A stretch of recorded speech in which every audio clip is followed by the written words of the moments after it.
Hello everyone, welcome to this virtual EM511 lecture.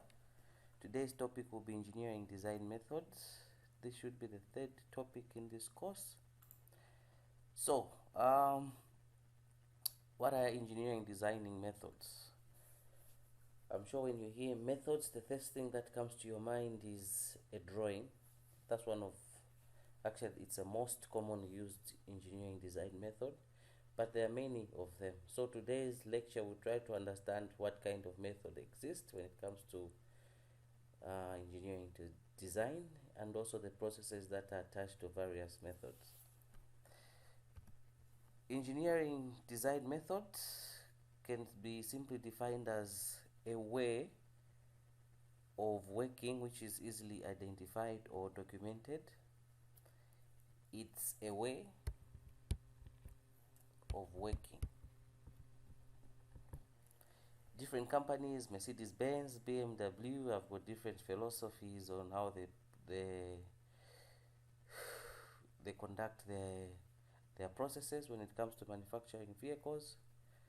Back home here in Zambia, you find that when you're working for government, there's a certain way government works, there's a certain way a company works. So the way firms or organization produce goods or services, or the work culture, okay, is classified as a method. When it comes to engineering design methods are procedures, techniques, aids or tools that are used for designing. I mentioned that drawing is commonly used, so here as a tool we can say we can use CAD. Techniques, what techniques do we use? There are various techniques. Okay. Procedures, we can just say rules and so forth. Another important topic is design processes. You cannot just talk about design methods without the process, because methods envelop your processes. So processes are attached to different methods of design. Design processes, this is just a series of steps that engineers follow to come up with a solution to the problem. So your process falls under a method. So there's a way in which you do things, okay? And under this comes your processes. So today's lecture will look at different engineering design methods that exist and the processes that are commonly used in these different methods.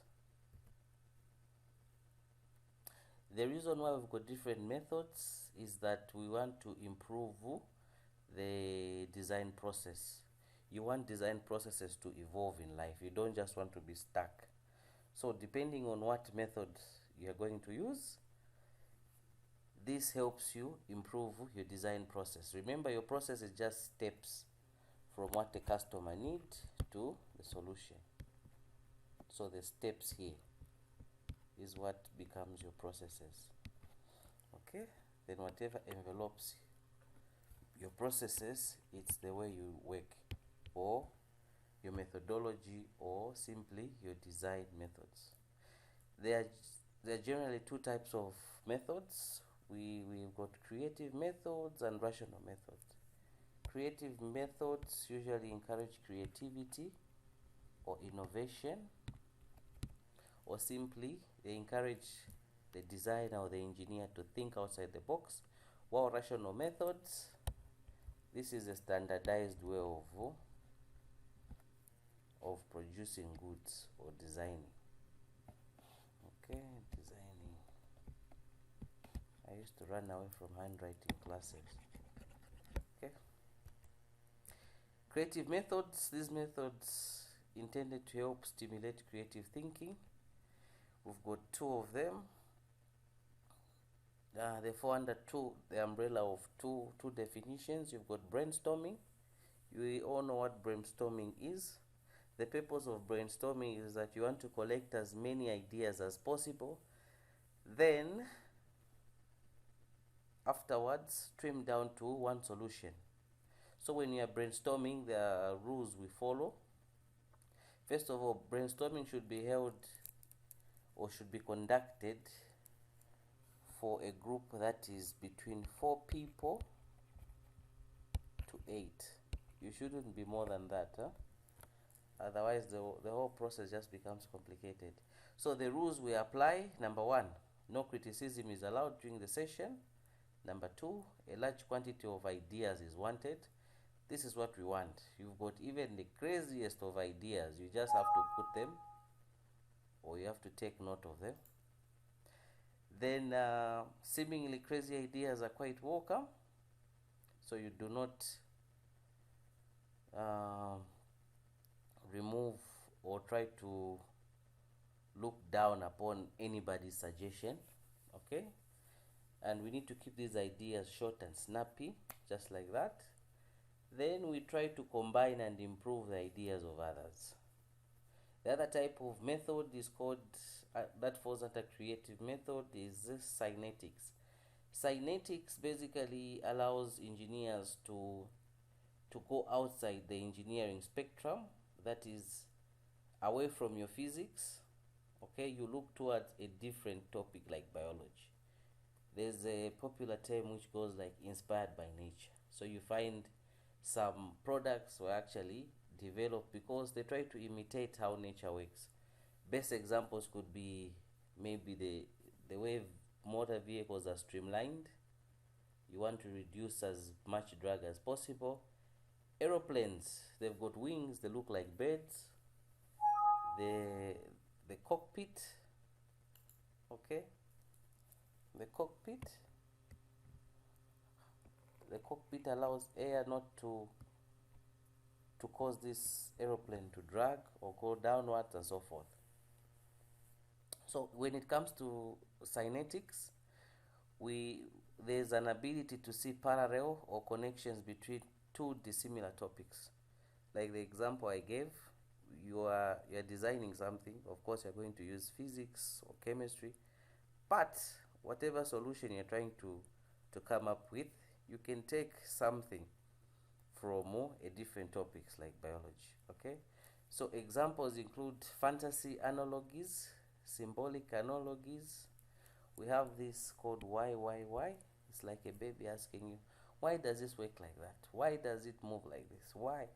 So from this type of questions, we can come up with a method, and one way is taking down notes.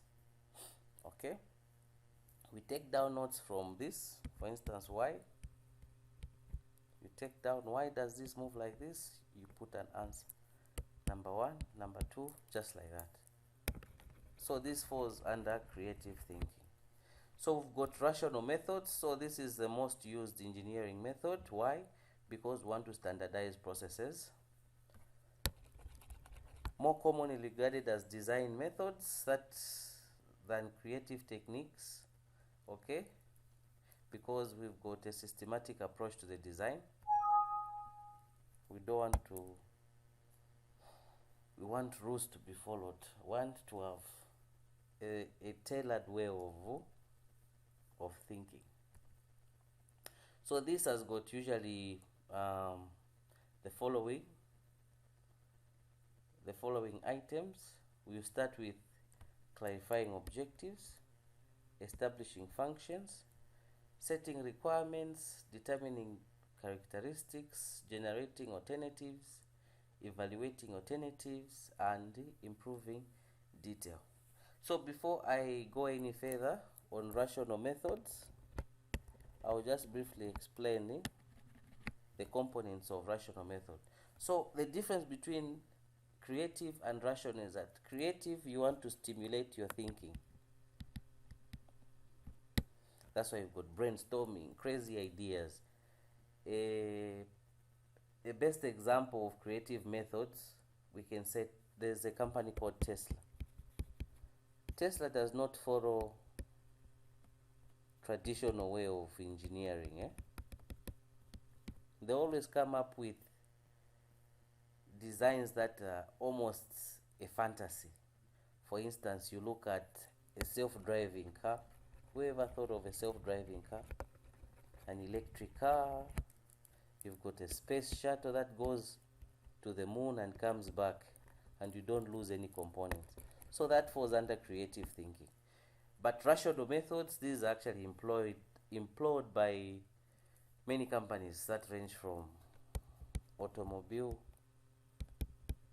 companies, maybe aeroplane. Okay. The best example when it comes to car assembly, all motor vehicles are produced the same. You've got some sort of an assembly line which was developed by the famous, is it Henry Ford? Okay, so you've got different processes, okay, until you have your final product. So stage 1 will be maybe assembly of the body. Stage 2, the wheels. Stage 3, engine. Stage 4, so forth and so on. So this is more structured, and this is what is currently employed when it comes to engineering. This is an example of a creative, an engineering design that was made under creative methods. Imagine you've got very constrained space in a warehouse. Then you've got different shelves and so forth.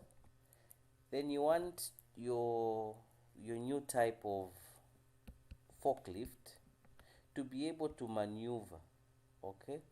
It is very confined spaces to pick up goods and take them from point A to point B, okay? So what kind of forklift is going to allow you to maneuver with very limited space? So you would look maybe to nature for that. You would say, but a snake easily moves in confined places.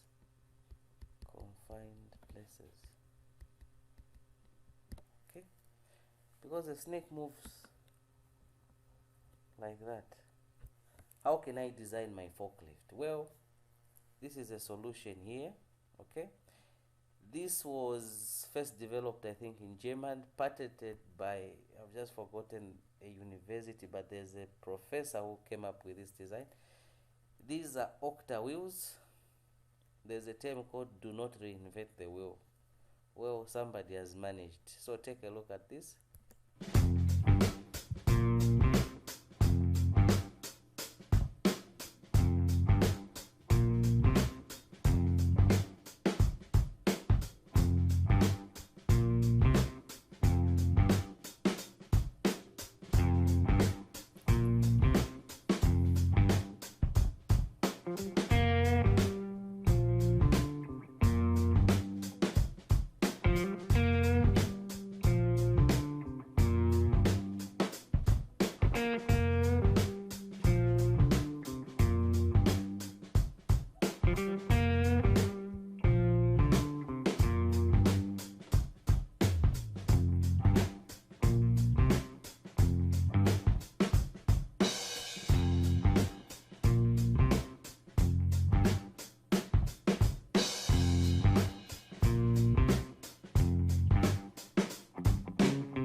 Hope you enjoyed the video. We move on to rational methods. So with rational methods, we should expect a standardized way of doing things. These are attached or it's used for a symmetrical solution model. You've got two things. You've got a problem and a solution. So you've got problems on the left side and the solution on the right side. So how do we achieve the solution? We have to follow a systematic way. We'll begin with number 1. We clarify the objectives. We go to number 2. We establish the functions, so forth. So for the first one,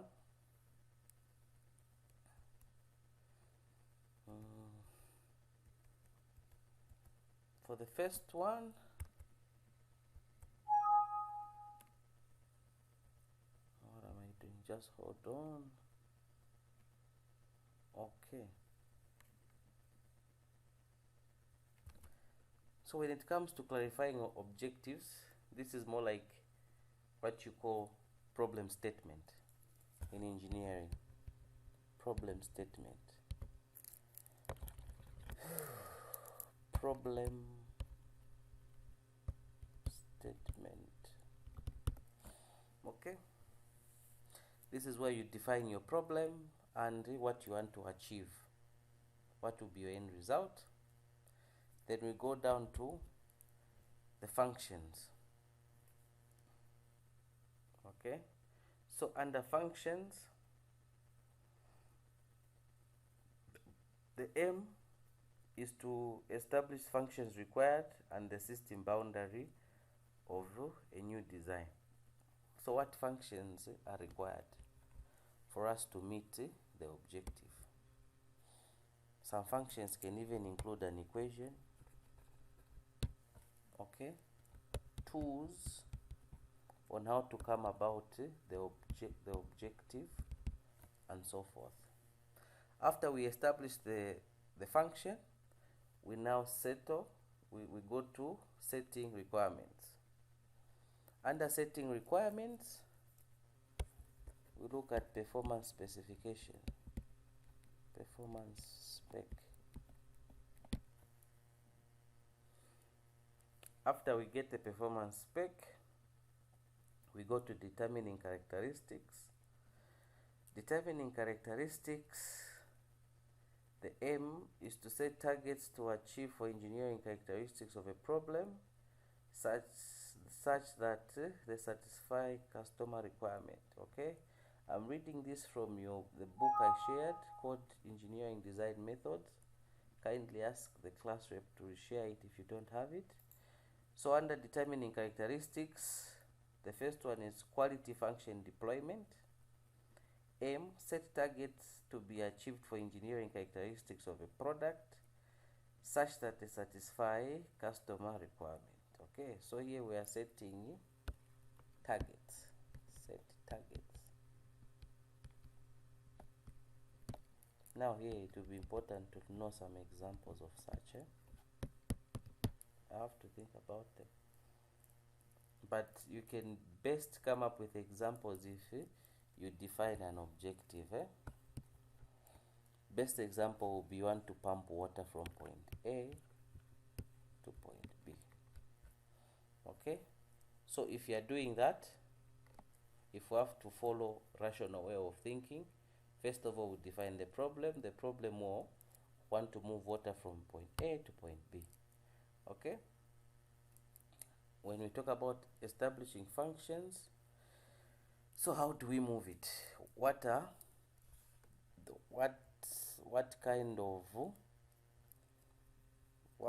of tool is going to be employed?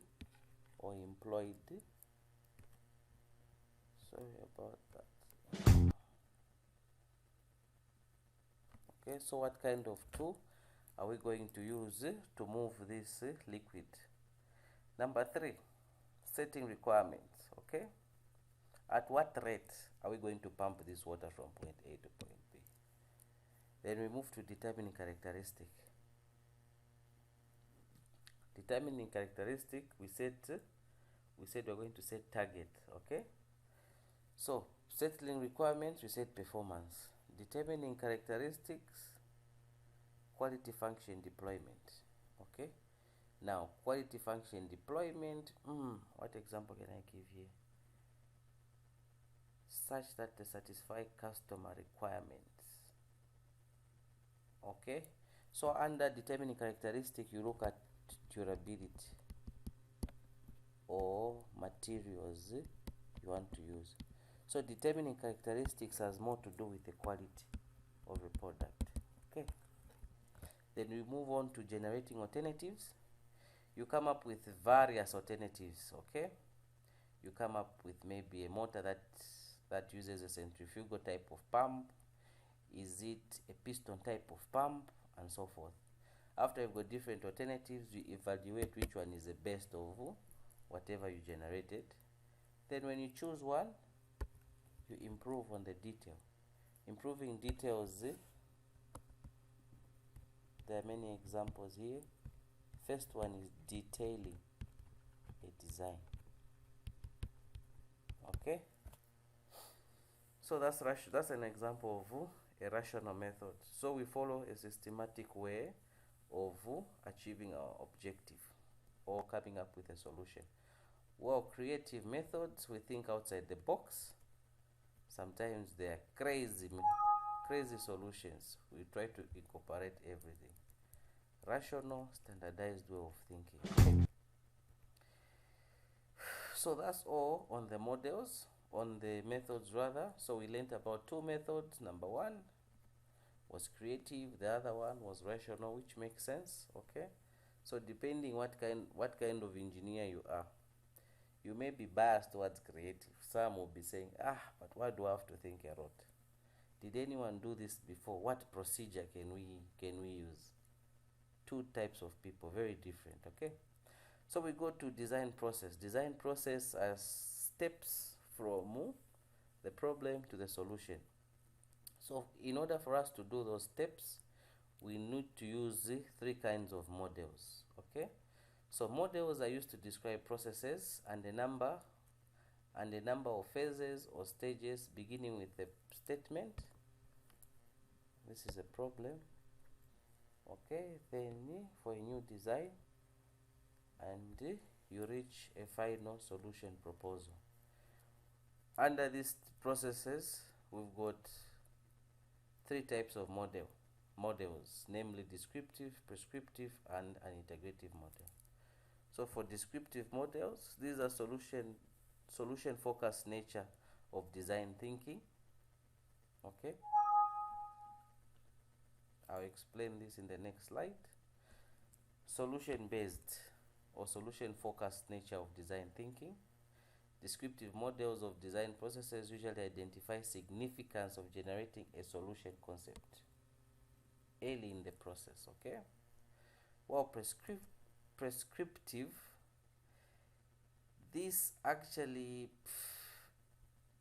aims at, like, you want to persuade an engineer to improve their ways of working. They've got maybe a way they do their things, but this model is made in such a way that you always want to improve. You always want to do better than what you did maybe the other time, and so forth. Okay, so these models are concerned with trying to persuade or encourage designers to adopt improved ways of working. They usually offer more algorithmic, systematic procedure to follow, and are often regarded as providing a particular design methodology. Okay, so descriptive, solution based. Prescriptive is a model that actually tries to make you a better engineer. And we've got an integrative model. Integrative model, from the terminology integration. Okay, integration usually is a model that when there's a need, you try to look at similar type of, no, how can I say it? Okay, integrative model. Okay, integrative model, we've got two things in our processes. There's a need and there's a solution. So if there's one product which is on the market, if you're using an integrative model to come up with a similar product, you just look at the trend. Okay, if product A, for instance, product A, so we've got different products, A, B, C, and you want to come up with product D. When you are using integrative methods, you say product A was made from method 1, product B, method 2, product C, method 3. You can extrapolate here depending on the processes here. You more like come up with an equation, okay? Then, depending on what you get, you try to relate different processes, okay? You relate different processes for you to come up with your new product. So to define it, focuses on symmetrical and commutative relation between problems and solution. So here the critical words you should look at is symmetrical, commutative relationship, okay? This model attempts to capture the essential nature of the design process in which understanding of a problem and the solution develop co-evolve. Like I said, method 1 made product A. Method 2 made product B. What method is going to be used to make product C? So you basically relate how the other products were being made. Then you try to make assumptions, okay? You try to come up with a symmetrical type of relationship. So you focus on what's in between here. And if this, you come up with a relationship on how these products were made, depending on, okay? What can I say? Not application. I hope you are getting this, what I'm saying. Okay? Focuses on symmetrical and commutative relationship.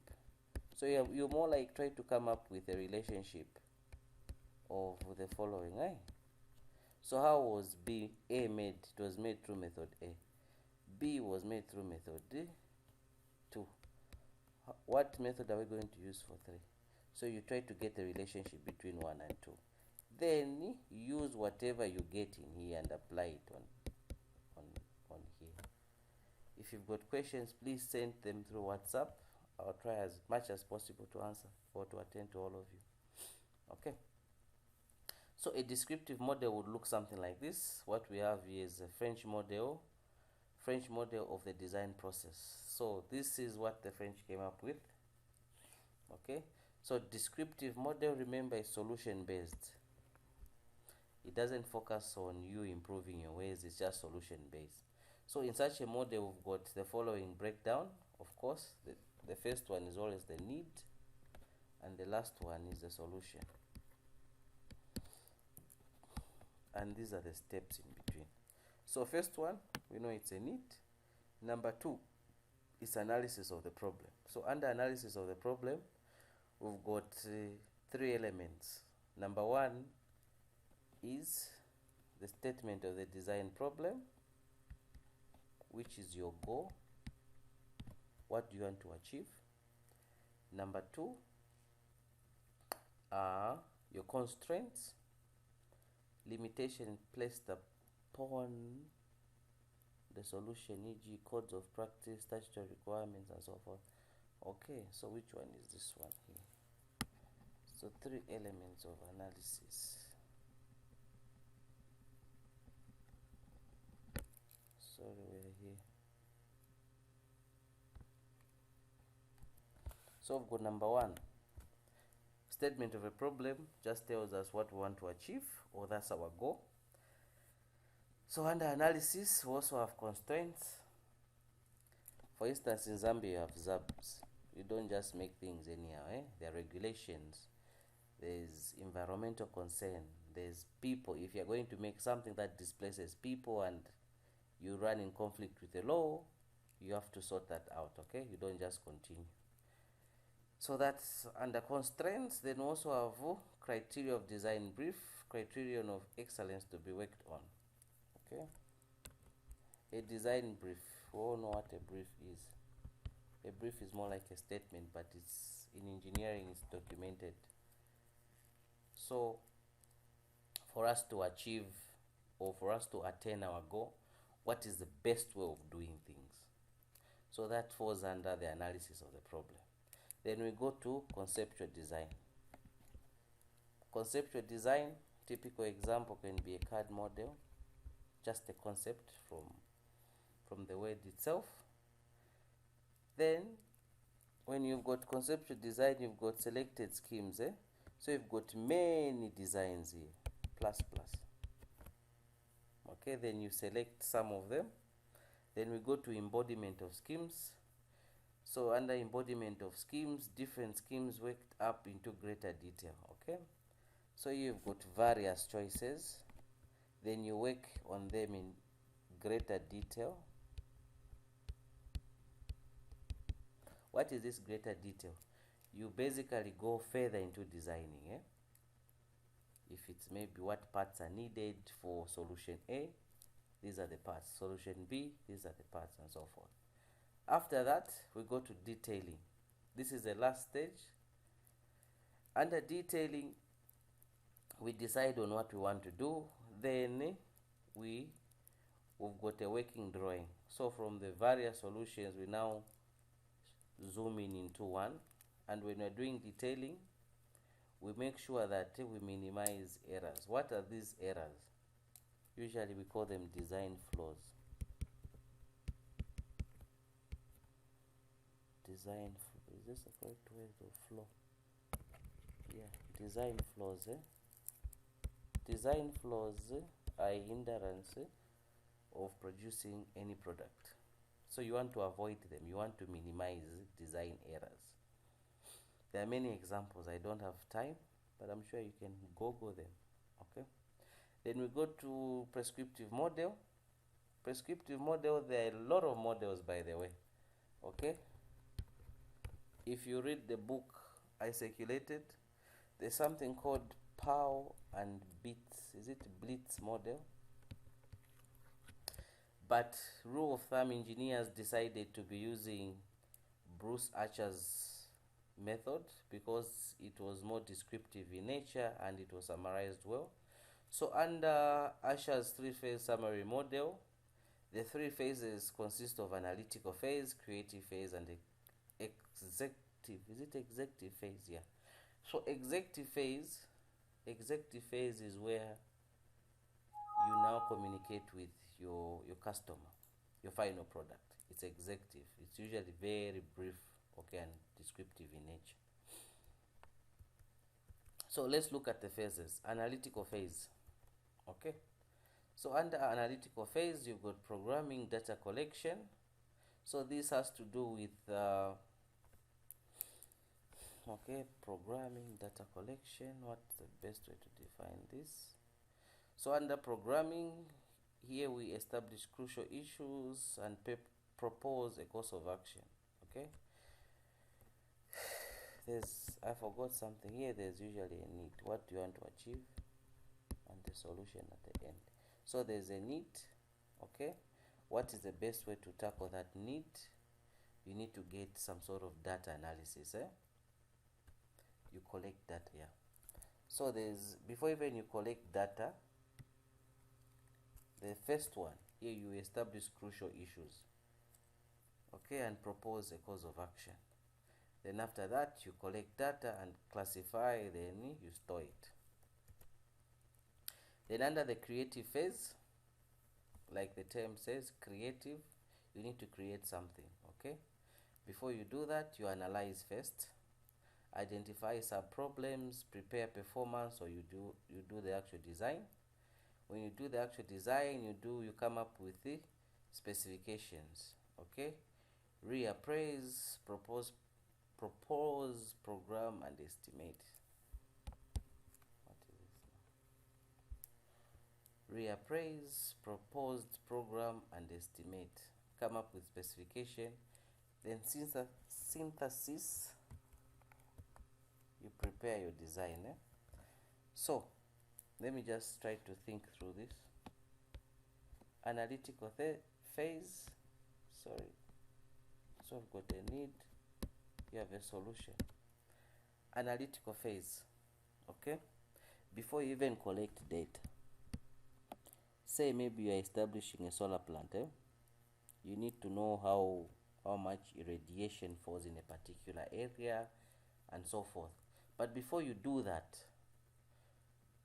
before you go on straight on getting the data, you look at crucial issues. Let's look at the solar plant for CEC next to CBU. So what crucial issues were looked at when preparing that? that substation. Of course, Zambia being very political, there's a land question, a land issue. Before you even collect data, is that land safe? Okay, if it's safe, what's the best way of getting it, so forth. Then after that, you take care of that, you go to data collection. You take your measurements, classify them, and store them. The creative phase, of course, under creative phase, we should expect different type of models. Then at this executive phase, we have one model which we communicate to the customer as our solution. Okay, so under creative phase, if we're looking at a solar substation, identify sub problems, prepare performance or design. Okay, so here, what problems can be faced when coming up with a solar power station? Maybe you look at dust. What's the best way to avoid it? Okay, we say, okay, maybe we use water. Good. After that, you specify what are the requirements and estimate. Good. Then we go to synthesis. So under specification, of course, you have various options. Then when you synthesize it, you want to have various designs. Then once we do that, we go to the executive phase. Executive phase is usually brief, and you're almost getting to the solution. So the first one is development. You develop a prototype, designs. So we're still under designs here. We haven't picked one. Prototype, design, prepare, and execute. When it says execute, there are a lot of processes here. So development, you can have many designs, many of them. But before you prepare, you need to streamline to one design before you can execute it. Okay? Then after that, we do a validation of studies. We just try to see if whatever we've produced meets our requirement or meets what the customer wants. When that is done, you communicate now to your customer. Boss, we finished your product. Here's the documentation. There you go. Okay. Wow. What a long lecture. So that's the end of the design methods lecture. Please, I want your comments in your WhatsApp group. It's an interesting topic. I've learned one or two things. I hope you enjoyed the lecture. I didn't because it was too long. Okay, so that's it for engineering design methods. I think our next topic will be more technical now. We'll look at electromechanical design, we'll look at the interface, and we go back to our physics. Thanks for paying attention. Enjoy your day.